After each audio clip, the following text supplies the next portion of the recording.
Peter said in the gospel today, "Lord, how often must I forgive? Is it 7 times?"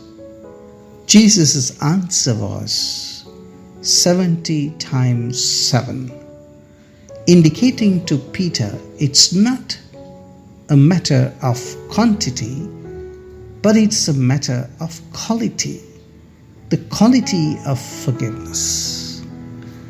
My dear friends, in our normal circumstances of life, knowing the difficulties and complexities of human interactions, each and every one of us do know that how difficult it is sometimes to forgive those who do evil to us.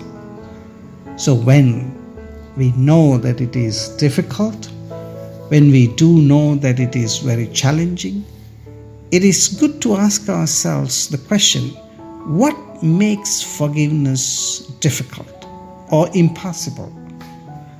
One of the very common answers that we are confronted with is that when something wrong is done to us, there is always going to be a certain amount and a level of anger and even rage as a reaction.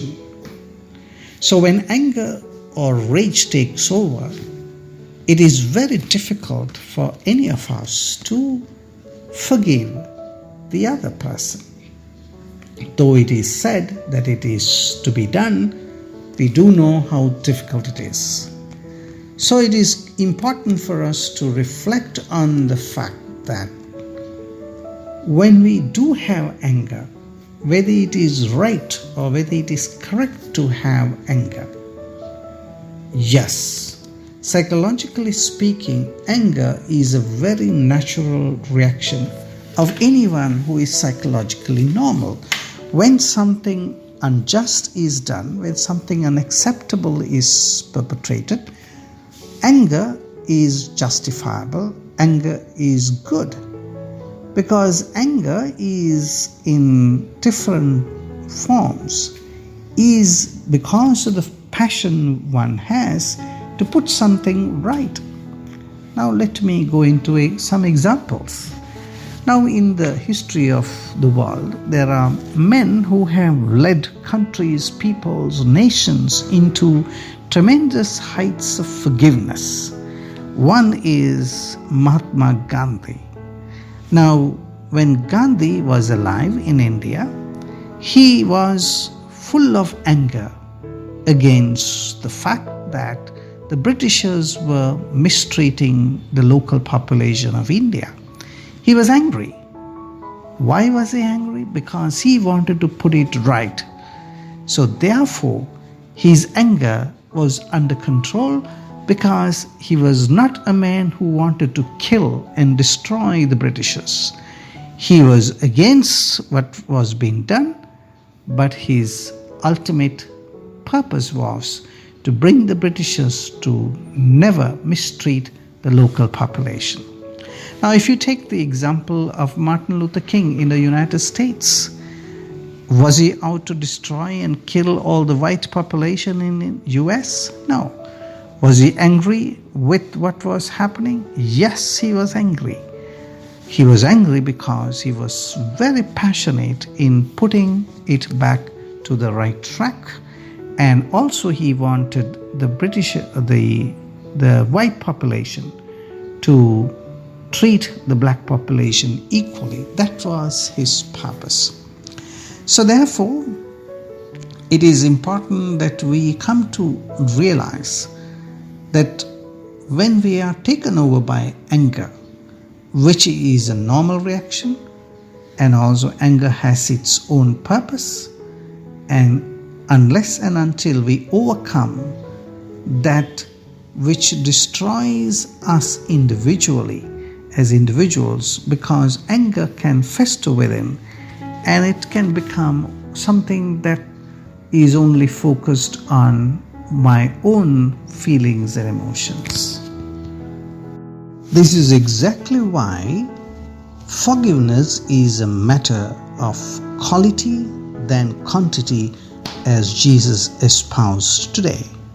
Now, when someone is not able to forgive another person, it is an indication of the fact that he or she has internalized this anger or the rage or the frustration and not able to move beyond that and then to look above and beyond the conflict or the feelings that one goes through of anger and resentment or even rage. Now, when we do have a good idea of our own inner darkness of anger within ourselves, then it becomes so easy to forgive another person. The greatest explanation of this psychological phenomenon was explained by Carl Gustav Jung. What he recognized was that each and every human being, whether we like it or not, whether we are religious or not, whether we belong to any class or any level of education, we all do carry within us the inner darkness, which he calls technically the shadow. The shadow is the anger, the animosity, the rage, the feelings of resentment that we have within ourselves unconsciously. If I'm unconscious of whichever that is within me, the moment I see the same in the outside, in a person or in a system or whatever, then my tendency is to project my own inner shadow onto the other. And the more I see that, the more I want to react. The more I see the same problem in my enemy, then I find it very difficult to come out of my own anger and forgive. So it means, my dear friends, when we do have inner darkness within ourselves, the shadow, as Jung describes, the more anger and rage tends to stay with us, not only stay with us, but control us as well, which prevents any feelings or attitudes of forgiveness to take over us. So therefore, what we need to always remember is that in order to forgive someone, we need to have a very good conscious awareness of my own inner self, the inner shadow within myself. The more I do not know my inner shadow, the more chances I have of failing to forgive and also allowing anger to control me, and forgiveness becomes a very difficult experience. And loving our enemies and praying for them therefore means that I need to know what is it that is triggers within me when I am going through this difficulty with this particular person, with this particular incident.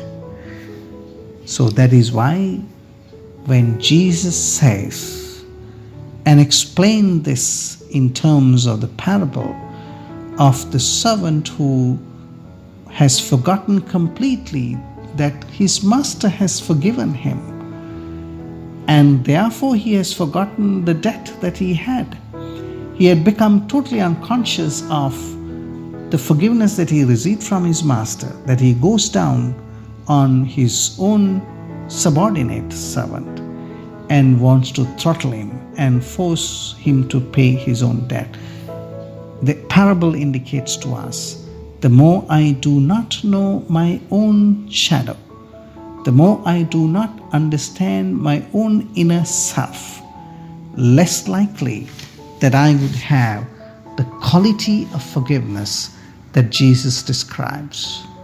So therefore, my dear friends, forgiveness is increasingly difficult for anyone who is increasingly unaware of his or her own darkness of own shadow within oneself.